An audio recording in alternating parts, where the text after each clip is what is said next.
Mu'minlar amiri va musulmonlar xalifasi Abu Hafs al-Hoshimi al-Qurayshi hafizahulloh.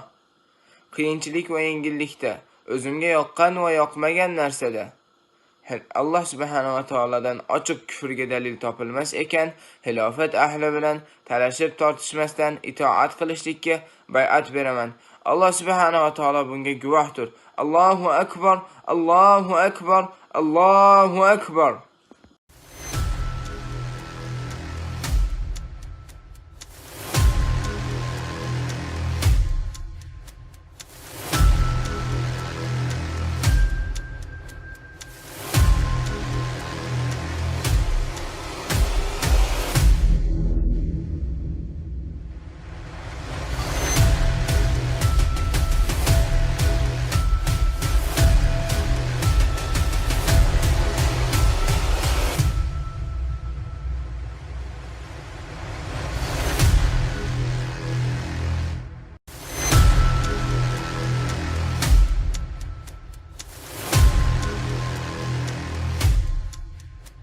Aka, shunda subhanalloh birinchi porox bilan to'ldirib, keyin benzinni qayerga qo'yadi? Yo ustiga, poroxni ustigami?